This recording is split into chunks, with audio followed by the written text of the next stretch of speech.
Et concernant le comité de concertation pour les masques discothèques COVID Safety Kit, voici les décisions du comité de concertation qui se réunit hier, vendredi 17 septembre. Il y a eu un nouveau comité de concertation hier et nouvelle salve de mesures de relâchement à prévoir, en tout cas sur le papier, car la situation épidémiologique est compliquée à Bruxelles et inquiète au Wallonie, particulièrement dans la province de Liège. Voici les annonces du comité de concertation de ce vendredi 17 septembre. Tout d'abord, un large assouplissement concernant le port du masque. À partir du 1er octobre et jusqu'au 31 du même mois, le masque ne sera plus obligatoire sauf dans les transports en commun, les gares, les aéroports et les taxis, dans les établissements de soins au sens large, hôpitaux, centres de revalidation, maisons de repos, etc., dans les professions de contact, salons de coiffure, salons de beauté, pour les clients comme pour les professionnels. Dans les événements de masse de plus de 500 personnes en intérieur et de 750 en extérieur, s'il n'y a pas de Covid Safety Kit, et il est bien évident possible pour les personnes qui le désirent de garder leur masque. Pour les masques maintenus à Bruxelles et pour le moment en Wallonie, ces nouvelles règles concernent le masque constituent ce que les autorités appellent le socle fédéral. Les régions peuvent décider de ne pas suivre. C'est ce qu'a fait Bruxelles qui a communiqué dès 18 heures hier que l'obligation du port du masque devra être maintenue dans les secteurs où il s'applique actuellement pour toute la Belgique, sauf pour les secteurs concernés sur l'application de Covid Safety Kit. Le port du masque reste ainsi obligatoire dans le commerce, notamment pour garantir un accès à tous et à ces secteurs essentiels. Il en ira de même pour les activités de contact. La Wallonie n'a pas encore pris de décision ferme. Elio Di Robo a indiqué qu'il fallait rester prudent qu'à l'intérieur, il fallait mettre un masque quand il y a des vaccinés et des non-vaccinés. La Wallonie ne fait pas usage du socle fédéral pour le moment. Des discussions seront menées au sein du gouvernement pour examiner la situation et prendre une décision. On notera que le personnel de l'ERECA est concerné par la fin de l'obligation du masque. La mesure fait partie du socle fédéral. Au 1er octobre, Bruxelles passera au Covid Safety Kits dans l'ORECA. Le personnel pourra donc s'en passer dans la capitale. Cet assouplissement concernant le masque est déjà fortement critiqué par des experts flamands ainsi par Steven de Goth, interrogé par le Standard. Le timing est malheureux. Les modèles nous apprennent qu'une quatrième vague pourrait ressurvenir à l'automne, en octobre ou novembre, donc pas si longtemps. C'est à ce moment-là que le vrai challenge se présentera. Ce n'est pas une bonne idée d'assouplir juste avant. Il aurait été préférable d'attendre 1 ou 2 mois pour plus. Mark Van Rast pense la même chose. Autre décision que la conférence de presse a annoncée, du 1er octobre, il sera à nouveau autorisé de danser dans les cafés. La réouverture des discothèques au 1er octobre avec Covid Safety Kit obligatoire. L'élargissement du Covid Safety Kit aux événements de plus de 500 personnes en intérieur et 750 en extérieur. Par ailleurs, le comité de concertation s'est entendu pour ouvrir la porte à l'utilisation de Covid Safety Kit en intérieur.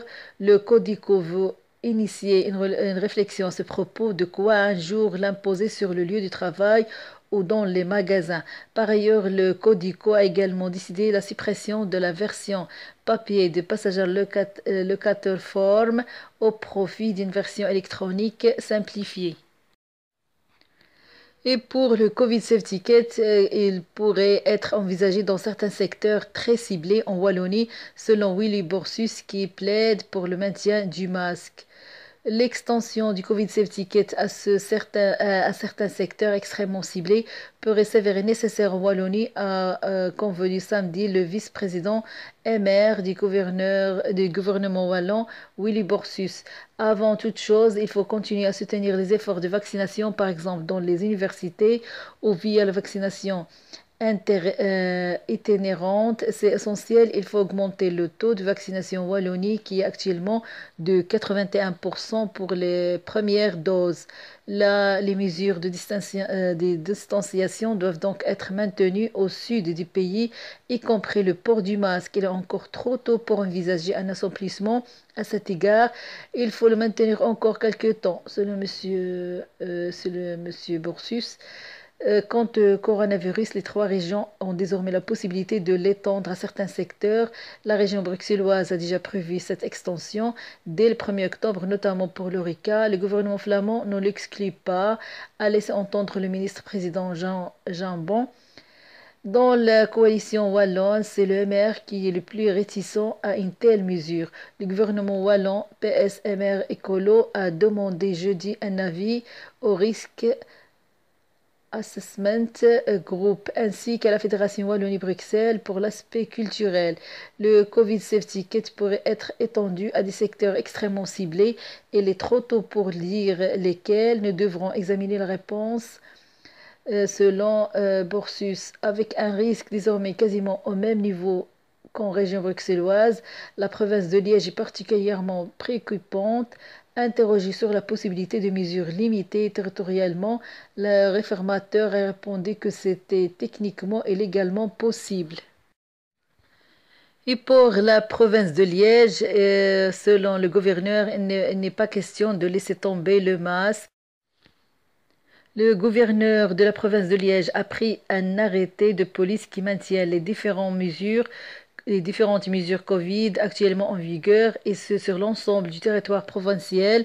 Il s'agit aussi d'un rappel à l'ordre du public. Ces mesures n'étaient plus beaucoup respectées alors que les chiffres de contamination dans plusieurs communes de cette province sont très élevés. Les principales mesures concernent le respect de la distanciation sociale et du port du masque dans toutes les zones et événements fréquentés par un public nombreux, mais aussi dans les commerces, l'ORICA et autres lieux. Le gouverneur rappelle d'ailleurs que les bourgmesters ont aussi la possibilité d'aller plus loin dans les mesures en vigueur sur leur territoire. Une nouvelle réunion de la cellule provinciale de crise aura lieu dans le courant de la semaine afin de déterminer si ces mesures sont suffisamment au vu des chiffres liés à la crise sanitaire. Vendredi, le comité de concertation avait décidé d'une mesure fédérale maintenant le port du masque, notamment lors d'événements de plus de 500 personnes à l'intérieur, mais plus nécessairement dans les commerces par exemple. La région bruxelloise a déjà dit qu'il conservait le masque dans les commerces et l'ORICA, mais la Wallonie ne s'est pas encore prononcée. Les mesures liégeoises vont donc plus loin puisqu'ils s'appliqueront aussi aux commerces et aux événements privés au public de moins de 200 personnes en intérieur et de moins de 400 personnes à l'extérieur. Et concernant le coronavirus, il y aura une troisième dose de vaccin en Belgique.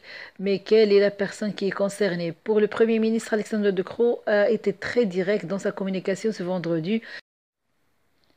À l'issue du comité de concertation, selon lui, la hausse des contaminations observée dans toutes les catégories est due aux gens qui ne sont pas vaccinés. Une déclaration qui intervient alors que les convocations pour la troisième dose de vaccin sont envoyées. À Girvé, dans le Hainaut, Robert a reçu son invitation jeudi. L'homme de 89 ans suit un traitement hormonal en cause un cancer de la prostate. Bien sûr, je suis pour. Je ne suis pas un anti-vaccin. Je vais faire la troisième dose. Les deux autres, ils sont passés et je n'ai rien eu du tout comme effet secondaire. Donc, il n'y a pas de raison. Et c'était l'AstraZeneca, indique Robert. Robert aura une injection Pfizer comme toutes les personnes appelées à faire la troisième dose. Ils sont entre 350 000 à 400 000 en Belgique. Mais qui sont-elles?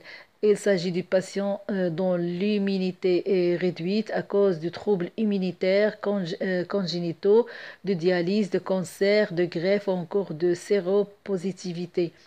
Pour rappel, il ne reste que 16 centres de vaccination en Wallonie où ces personnes peuvent-elles recevoir la troisième dose. Plusieurs options s'offrent à elles.